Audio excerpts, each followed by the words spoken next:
Assalamualaikum warahmatullahi wabarakatuh. Waalaikumsalam warahmatullahi wabarakatuh. Halo Sobat Edukasi dan Sobat Kampus dimanapun berada. Selamat datang di podcast Dosen Suara Bela Negara, ruang ngobrol dosen tentang nilai, tanggung jawab, dan kontribusi nyata untuk Indonesia. Nah, Sobat, kalau kita dengar kata bela negara, apa nih yang terlintas di pikiran Sobat? Seragam, militer, atau latihan fisik? Padahal, bela negara ini sangat dekat dengan kehidupan kita sehari-hari, terutama bagi seorang dosen. Hari ini, kita akan mengupas tentang nilai-nilai dasar bela negara, bukan hanya di sisi teori, tapi juga praktiknya di ruangan dan kampus. Pada kesempatan podcast hari ini, sudah hadir dua narasumber dosen muda penuh semangat saya. Ada Bapak Renaldi Eka Putra, SHMH dari Universitas Lampung. Selamat bergabung, Bapak. Ya, terima kasih Mbak Anggi ya, luar biasa. Dan ada Ibu Mertia Anugrah SPMSI dari Politeknik Negeri Lampung. Selamat bergabung, Ibu. Terima kasih Bu Anggi. Host kita tuh energik, Pak. Iya, Ini jadi kayaknya menarik ini. energinya Harus sampai ke kita. semangat ya, Mbak ya, Hmm, katanya. iya. Baik, mungkin karena kita happy hari ini, boleh kita mulai ya, Bapak ya. Di awal mungkin saya akan memulai dengan pertanyaan reflektif. Menurut pandangan Bapak, Bapak lah dulu ya, Bu ya, kita dahulukan Iya. Bapak kita. Menurut pandangan Laki-laki Bapak, pemimpin. iya benar. Mengapa seorang dosen itu perlu memahami tentang bela negara secara mendalam? Iya. Jadi ini pertanyaan sangat reflektif ya. Kenapa ya pertanyaan lain? Karena dosen itu dia wajah negara, Mbak. Kita sebagai ASN itu kan wajah negara ya, representasi negara. Dalam konteks dosen, saya pikir dia bukan hanya pengajar ilmu ya, tetapi pembentuk karakter dan cara berpikir generasi muda. Nah, kalau dosen tidak memiliki kesadaran bela negara, maka nilai itu sulit untuk kemudian kita internalisasi ke dalam diri mahasiswa. Gitu, Mbak. Jadi dosen itu Wow, dia pembentuk karakter. Itu. menarik ya Pak ya. Hmm, Ternyata jadi seorang dosen ini memang sangat menarik ya Pak. iya. Karena dosen itu semacam agen nilai ya. Iya, betul, Mbak. Saya sangat sepakat kalau kemudian kita katakan dosen itu agen nilai ya, karena tanpa kita sadari cara kita bicara, bersikap, dan menilai mahasiswa itu semua direcord oleh mahasiswa dan ini menjadi cermin wajah negara ya dalam kaitan dengan bela negara juga saya pikir. Kalau kita menampilkan yang baik ya, orang melihatnya yang baik juga mahasiswa. Ya, Baik. Selanjutnya mungkin kita akan membahas tentang nilai dasar bela negara ya Bapak Ibu. Nah, dalam nilai dasar bela negara itu kita masuk ke nilai yang pertama ada tentang cinta tanah air. Mungkin pertanyaannya sederhana. Bagaimana cinta tanah air itu terlihat dalam aktivitas seorang dosen sehari-hari menurut pandangan Ibu Merti kayaknya? Boleh Ibu, Oke, silakan. oke Mbak Anggi. Kita bicara tentang cinta tanah air ya, berarti ya yang ditanyakan untuk aktivitas dosen sehari-hari. Mungkin eh, untuk cinta tanah air di dosen itu sendiri tidak selalu bersifat simbolik. Jadi ada beberapa yang bisa kita berikan contoh, misalnya satu apa ya, mengaitkan materi kuliah dengan konteks Indonesia, kemudian mengembangkan riset-riset yang bermanfaat bagi masyarakat luas. Terus untuk cinta tanah air itu mungkin menghargai keberagaman latar belakang dari baik itu mahasiswa atau ke masyarakat, karena kan kita sebagai dosen juga ada yang namanya pengabdian kepada masyarakat ya. Jadi kita harus menghargai seluruh kalangan yang ada di masyarakat gitu, baik itu mahasiswa, baik itu masyarakat atau petani lah ya yang biasa kita ini, karena saya juga basic di pertanian, mungkin saya akan lebih banyak berbicara tentang pertanian. Baik, Ibu. Kalau dari pengalaman praktik, bagaimana menurut pandangan Ibu? Hmm, kalau di praktek itu di sebagai dosen ya, kalau misalnya saya pribadi itu pun mungkin selalu mendorong mahasiswa untuk bangga terhadap potensi lokal yang ada di wilayah mereka masing-masing gitu ya. Contohnya mengangkat kasus-kasus lokal sebagai bahan diskusi saat kita praktek atau dalam suatu forum atau ketika kita kuliah atau praktikum lah ya gitu. Sederhana tapi mungkin bisa membangun rasa memiliki terhadap bangsa. Nah, mungkin kalau diberikan contoh untuk pengalaman itu bisa kita berikan sebuah inovasi teknologi untuk petani lokal. Jadi misalnya mahasiswa itu kita ajarkan untuk bagaimana cara membuat atau menciptakan lah ya, menciptakan alat-alat yang mempermudah petani dalam penyiraman. Nah, baik itu berbasis sensor ataupun yang lainnya gitu. Jadi mereka bisa menerapkan kepada masyarakat. Kemudian ada yang bisa kita ambil lagi, melestarikan. Kalau saya tuh orang benih, jadi kita bisa melestarikan benih dari tanaman-tanaman endemik. Jadi kita sebagai dosen itu bisa melakukan penelitian supaya varietas-varietas atau bukan varietas ya, genotip atau aksesi lokal itu tidak habis atau punah gitu. Kita sebagai dosen, kita ya bukan hanya dosen ya, tapi peneliti juga melakukan. Nah, tapi kan kita di dosen juga melakukan sebuah penelitian. Jadi bukti cinta kita kepada negara ya mungkin salah satu itu. Kemudian mungkin untuk salah satu contoh lagi saya berikan pada penerapan pertanian yang berkelanjutan. Mungkin sudah sering dengar ya, kita lebih mengutamakan pertanian yang berkelanjutan. Nah, itu biasanya untuk cinta tanah airnya kita mengarah kepada tidak merusak tanah Menjaga foto ya Mbak, ya, tanah atau menjaga. air. Iya, betul. Jadi seperti itu Bu Anggi kalau misalnya untuk beberapa pengalaman lah ya gitu. Sedikit kompleks. Terima kasih Bu Mungkin banyak Merti. hal-hal yang lain yang bisa kita bahas gitu. Tapi mungkin ya sedikit contoh itulah Bu Anggi. Terima kasih Bu Merti sudah berbagi karena memang bagus banget ya pengalamannya juga biar tahu gimana nih cara membangun rasa memiliki terhadap bangsa, cinta tanah airnya. Nah, nilai yang kedua itu ada tentang kesadaran berbangsa dan bernegara. Mungkin saya ingin mendengar pendapat Bapak Renaldi tentang bagaimana tantangan atau apa ya tantangan terbesar dosen dalam menerapkan nilai kesadaran berbangsa dan bernegara itu dalam kehidupan kampus, Pak, menurut pandangan Pak Renaldi. Ya, tantangan ya. Jadi menurut saya tantangannya salah satunya ya, ini menjadi teladan yang konsisten ya saya pikirkan. Karena ketika bicara konsisten ini ya kita satu kata dan perbuatan Mbak. Apa yang kita ucapkan itu juga yang kita perbuat ya. Nah hal-hal semacam ini menjadi bukti bahwa dosen itu harus memegang prinsip integritas ya. Atas dasar itulah kemudian mahasiswa orang-orang yang kita ajar yang berinteraksi dengan kita itu bisa menilai kita ya dalam sisi itu ya. Nah, dalam konteks bagaimana ketika melaksanakan perkuliahan, yang paling mungkin untuk kita katakanlah internalisasikan dalam diri mahasiswa ya, ya kita bicara mengenai disiplin waktu ya, tidak hanya ditulis dalam kontrak pelajar, tapi juga betul-betul dilaksanakan. Kemudian patuh dengan aturan akademik dan menurut saya bersikap adil dan bertanggung jawab. Baik, mungkin kita lanjut ke nilai yang ketiga ya Bapak ya. Nilai yang ketiga itu setia pada Pancasila. Pancasila ini sangat sering diucapkan kita, entah itu kita dengar atau kita ucapkan langsung ya Bapak Ibu kan. Tapi terkadang Pancasila ini sulit untuk dirasakan. Nah, menurut pandangan Bapak dan Ibu dosen muda kita Ya, ini, bagaimana nih Pancasila itu benar-benar hidup, terasa hidupnya itu dalam peranan Bapak dan Ibu sebagai seorang dosen? Oke. Mungkin dari saya dulu ya Pak ya. boleh ya, silakan banget nih. Ya. Menarik masalahnya. Pancasila itu sering diucapkan, tapi kadang sulit dirasakan gitu ya. Mungkin karena ini, karena seringkali Pancasila itu terjebak cuman hanya hafalan. Biasanya kan seperti itu ya. Jadi kita cuma ngafal, tapi kita nggak tahu maknanya apa gitu. Dan tidak karena maknanya nggak tahu, jadi kita tidak bisa menerapkan gitu ya.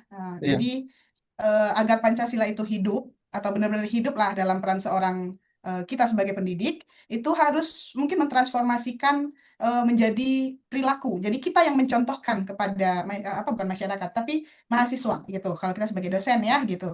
Nah, bisa kalau misalnya mencontohkan perilaku nyata di dalam masyarakat itu ada yang namanya tugas kita sebagai dosen itu ada yang nama Tridharma. Nah, biasanya kan ada pengabdian tuh ya. Nah, kita kan langsung terjun ke masyarakat juga gitu. Nah, mungkin kalau misalnya dilihat dari contoh-contoh untuk apa namanya Pancasila biar hidup di kalangan kita, kita sebagai dosen itu harus menjunjung tinggi kejujuran akademik. Nah, itu sangat sangat sangat harus dijunjung banget. Jadi, jangan sampai teman-teman atau kita sebagai dosen tidak jujur. Jadi misalnya memberikan nilai karena anaknya si A itu anaknya tinggi, kita kasih A aja. Ini anak siapa nggak tahu kasih C ya terserah gitu ya. Jadi itu tuh tidak boleh ada di dalam diri seorang Dosen. pendidik gitu. Jadi kita harus tetap menjunjung tinggi. Nah kemudian kalau misalnya di antara kita sebagai dosen juga apa namanya ya ada mungkin teman-teman sudah sering mendengarkan yang namanya senioritas gitu kan bermacam dan berbagai ya. Mungkin mulai dari diri kita dulu, kita harus menghapuskan itu. Jadi walaupun nanti ada pun junior-junior di bawah kita, kita tetap saling menghargai. Jangan sampai saya lebih tua, kalian harus menurut sama saya atau gimana gitu. Itu tidak boleh. Jadi kalau misalnya itu adalah kolega, maupun tua ataupun muda, itu kita sama-sama kolega gitu. Jadi ya sebagai pendidik mungkin pikiran kita sudah apa namanya juga sudah terbentuk ya. Kita bukan mahasiswa yang mana saya harus tinggi nih, saya harus mengikut orang ini atau saya harus mau ini, nggak boleh gitu gitu. Kemudian tidak, itu salah satunya itu contohnya diskriminatif. Nah, itu nggak boleh. Terus kalau misal pun apa namanya penerapan Pancasila itu juga bisa membuka ruang komunikasi dua arah. Jadi ada musyawarah antara dosen ke mahasiswa, atau mahasiswa ke dosen gitu. Nah, itu. Cuman kalau misalnya dikaitkan lah dengan Pancasila itu sendiri, yang penting kita sebagai dosen, atau dimulai dari diri kita itu, yang pertama itu mengajar dengan hati. Jadi kita benar-benar dari hati. Jadi kalau misalnya tidak dari hati, ilmu itu juga nggak akan tertransfer gitu. Jadi baik pun kita ke dosennya, baik pun kita ke mata kuliahnya, kita harus mencintai. Jadi sebagai dosen ya harus ngajar dengan hati. Jangan cuman karena ada masalah di rumah kita bawa ke kampus gitu kan. Jadi mahasiswanya tuh kena marah semua, itu nggak boleh gitu. Jadi kita Apalagi kita benar-benar harus ibu-ibu bisa, ya, Bu. betul, apalagi duit kurang gitu. Emosian itu Betul. nggak boleh. Jadi kalau misalnya masalah rumah ya ditinggal. Ketika di kampus ya kita harus berdiri di apa di tempatnya gitu. Gimana nih Betul. menurut Pak Renaldi tentang setia pada Pancasila di Iya, ya. kampus ya? Betul, betul. Tadi sebetulnya apa yang disampaikan Mbak Merti tadi sudah mewakili ya cara pandang kita sebagai dosen yang melihat bahwa Pancasila ini sebagai pijakan, sebagai pedoman kita hidup berbangsa dan bernegara. Maka saya selalu mengatakan ya, ini menambahkan ya Mbak, mengatakan bahwa dalam konteks pemerintahan, kalau kita betul-betul setia dengan Pancasila, kita akan kenal dengan apa yang disebut dengan good governance ya, pemerintahan yang bersih dan baik ya, akuntabel itu. Nah, dalam konteks dosen, saya pikir barangkali bisa kita implementasikan ketika dosen dalam memberikan penilaian akademik. Jadi adil dan bertanggung jawab itu bisa diuji di sini ya. Kita sebagai dosen ya. Kita jujur, kita adil, kita transparan. Dan kemudian itu bisa dicontoh oleh mahasiswa. Salah satunya ketika kita memberikan nilai. Saya pikir itu ya. Terima kasih Bapak dan Hmm. Ibu. Selanjutnya di poin keempat itu ada kita tentang rela berkorban untuk bangsa dan negara, di mana kata-kata rela berkorban ini sering dipersepsikan itu berat dan besar, mungkin Ibu ya, berat lah rela berkorban begitu ya. Nah, bagaimana nih menurut pandangan Bapak dan Ibu tentang makna dari rela berkorban ini dalam dunia dosen sehari-hari? Boleh dimulai sama Ibu Merti kayaknya, boleh silakan Ibu. Oke, rela berkorban untuk bangsa. Mungkin saya kasih contoh untuk di lingkungan kampus kali ya, Mbak ya.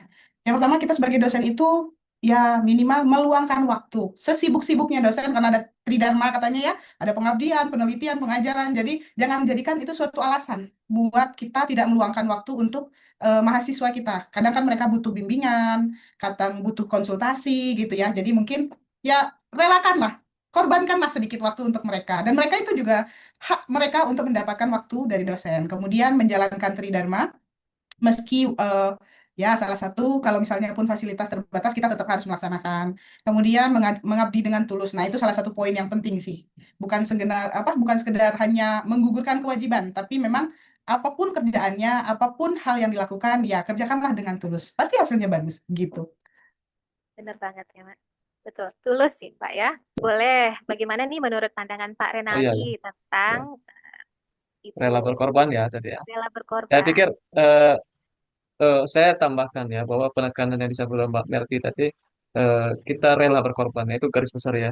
Saya pikir kadang-kadang pengorbanan itu tidak terlihat ya. Kita dosen ini kadang berjalan dalam ruang sunyi ya, tanpa dilihat banyak orang ya. Kita tetap menjalankan apa yang menjadi tugas kita.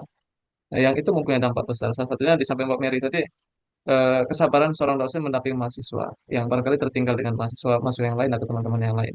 Bisa dibayangkan kalau seorang dosen mengedepankan egonya, dia tidak mau mendampingi mahasiswa. Saya pikir kita tidak sedang berinvestasi untuk bangsa ini, tetapi malah memupuk masalah untuk bangsa ini ke depannya. Saya pikir itu ya, Mbak.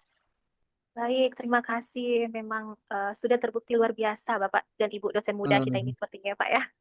Semoga podcast kita ini bermanfaat ya Bapak Ibu kan ya amin. bagi yang Amin, amin, menonton. amin. Nah, poin Closing. kelima itu poin terakhir ada tentang kemampuan awal bela negara.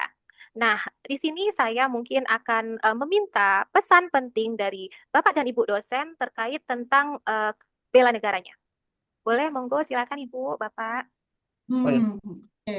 Kemampuan awal bela negara itu di kalangan kita itu biasanya Yang pertama, itu ada disiplin dan profesional. Jadi ya, profesional itu perlu. Jadi tidak mencampur adukkan A dan B gitu. Tapi kalau itu perlu kita campurkan gitu ya, seperti itu. Kemudian kita ya harus lebih melek teknologi lah ya gitu, karena dengan kemajuan yang saat ini tuh wah udah jauh pesat lah. Yang dulunya kita misalnya nyangkul tuh pakai apa ngolah lahan pakai cangkul. Nah, sekarang udah banyak nih alat-alat untuk pengolahan lahan yang lebih apa namanya? Maju gitu. Nah, itu Efisien. kita harus mengikuti zaman gitu. Kemudian ya satunya mungkin menyaring informasi yang apa namanya atau tidak termakan hoax lah ya gitu. Kita ya biasanya kalau kita nyari apa namanya memberikan sebuah statement pasti yang ditanya dasarnya apa, dapat dari mana gitu kan. Nah, jadi kita walaupun di lingkungan itu ya jangan hanya mendengarkan dari satu sisi tapi dengarkan dua-dua sisi, kedua sisinya, lihat kemudian apa kejadian yang sebenarnya. Ya dicari gitu. Terima kasih, Bu. Boleh, Bapak, monggo ditambahkan. Ya, saya singkat kaitan dengan bela negara ya. Nilainya dalam konteks kita sebagai dosen artinya mengajar itu bukan hanya transfer knowledge ya, tetapi ada nilai-nilai spiritual, artinya mengajar dengan hati dan nilai kebangsaan. Saya pikir itu menjadi penting, Pak. Jadi bukan hanya mahasiswa itu kita tuntut untuk mendapatkan nilai yang baik, tetapi di luar kelas dia juga harus berpikir bahwa kita ada kepentingan berbangsa dan bernegara ya. Siap. Terima kasih, Bapak. Iya. Boleh sebagai refleksi terakhir, satu kalimat singkat aja nih Bapak dan Ibu tentang makna bela negara menurut pandangan Bapak dan Ibu dosen kita ini. Monggo, Bu, silakan. Boleh, Boleh, Kalau Mbak Bapak Melvi. silakan. saya singkat saja, kita sebagai dosen itu harus selalu hadir. Hadir secara Harus utuh selalu. untuk mahasiswa dan bangsa. Jadi apapun pekerjaannya ya kita harus rela gitu untuk membela Siap. Oke. negara. Ya. Baik. Seperti itu. Bapak, bagaimana Bapak? Iya, tadi saya sampaikan bahwa mengajar itu harus dengan hati dan mengedepankan nilai-nilai kebangsaan. Saya pikir itu. Oh, siap. Harus dengan Iya. hati ya, Bapak. Iya. Alhamdulillah, bagus banget podcast kita hari ini. Semoga bermanfaat. Sobat Edukasi, dari obrolan hari ini, kita belajar bahwa bela negara bukan sesuatu yang jauh. Ia hidup di ruang kelas, dari cara kita mengajar, bersikap, dan mengabdi. Terima kasih saya ucapkan kepada Bapak dan Ibu narasumber hebat kita. Saya, Anggia, pamit undur diri pada podcast Dosen Suara Bela Negara. Wassalamualaikum warahmatullahi wabarakatuh. Sampai jumpa di episode berikutnya. Terima kasih. Terima kasih, Assalamualaikum Bapak. warahmatullahi Terima Assalamualaikum kasih, Bu. warahmatullahi wabarakatuh. wabarakatuh.